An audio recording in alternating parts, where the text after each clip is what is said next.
Okay, so you want to go to Europe, and of course you want to go to Paris, and why not? It's an amazing city and it's so worth a visit. The downside is you only have the June, July school holidays, at least in Australia, and because you want to take the kids, and you figure that travelling is better than staying at home, right? Well, yes and no. I made a little video a little while ago about booking summer tickets to the Eiffel Tower 60 days out, which I am glad I booked ahead because it took all the stress away. We timed our visit for sunset in that instance, which was a bit of a mistake just because of the people. Very crowded. Very crowded, incredibly crowded. 25,000 people a day. I can see they're all here now. I've been up the Eiffel Tower 4 times, and sure, it's iconic and absolutely shouldn't be missed. You know, the views are just biblical, but I think carefully about whether you actually do want to go at sunset. Getting in is bedlam. It takes 45 minutes to an hour between security and the lifts to get to the top during sunset in June or July. And a much better plan, I think, is to come earlier in the day. The crowds are less and it's a lot less stress. The views are better. And if you do want to see the light show at 11 p.m. at night, then you can always come back. It's free and it's visible anywhere in Paris. And that is worth seeing, by the way. Now, back to the Louvre. Time for some culture, right? So we also booked this ahead. In our case, we booked it on the 4th of May for our planned July 6th visit, which was 9 weeks out. So you don't have to book ahead, but it does save you time. So there are 2 queues when you get to the Louvre. Queue 1 is if you've just turned up out of the blue and don't have a ticket. So you've got to get your ticket first, then you've got to go through security, or the other way around. But either way, that takes about 2 hours longer or an hour and a half longer than if you already have a ticket and you pre-booked, which is what we did. So that makes a very, very big difference. And if you're waiting in line out in the hot Parisian sun, that can be pretty grueling with kids in tow. Well, I'm very glad we've got a ticket because the line without tickets is about 4 times, 5 times longer. Hard to say. They do have signs up saying because of the terrorist attacks that waiting times are longer than usual. Great. Anyway, next stop, the Louvre. So that's the first thing, is the wait, if you haven't booked ahead. Also be aware that the Olympics are coming up and the French take security particularly seriously. So you can expect further delays with further bag checks, etc. because of the paranoia about terrorist activities in Paris. It was bad enough when we were there in July 2023, and I think as you come up to the August Olympics in 2024, it's going to be mental there. Now, I'm not saying don't visit the Louvre. Although for my money, I prefer Musée d'Orsay. I think it's a more beautiful building and there's equally impressive artworks there, but beside the point. You want to go and see the Louvre, and it is staggering, both in content and in scale. Just be aware that you're battling 30,000 people a day. That's round about 3,800 people an hour, and you need at least 4 to 5 hours. So it's a marathon in itself. But look, I wanted to make this video just to warn you what the experience is going to be like.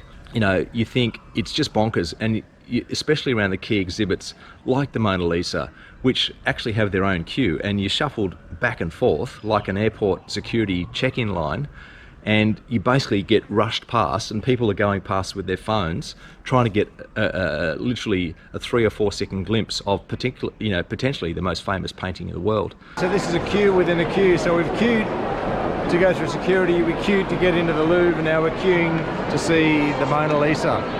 And it's just bedlam around here. So, meanwhile, one of the other most famous paintings in the world is almost ignored, The Last Supper. So I made it.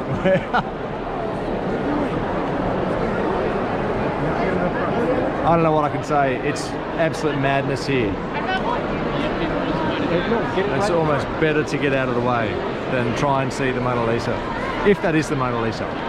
So don't think that you're going to have time to sit and ponder some of these amazing works of art. Some of the others are less busy, of course, but if you think you're going to go to the Louvre to be able to sit and contemplate art, that ain't going to happen.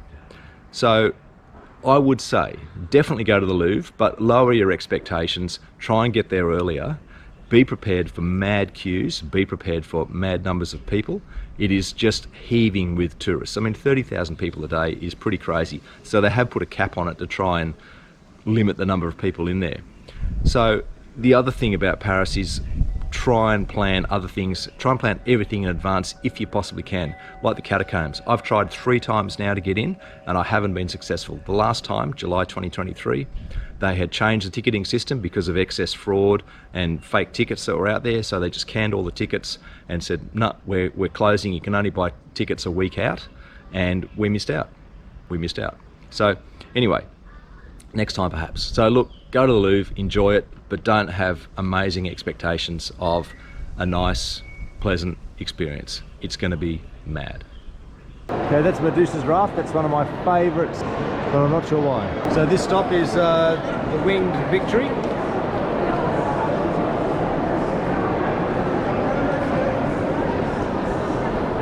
The goddess Athena Nike, amazing. And as the boy said, where's the head? So, next stop is homage to Homer Simpson, looking for Venus de Milo.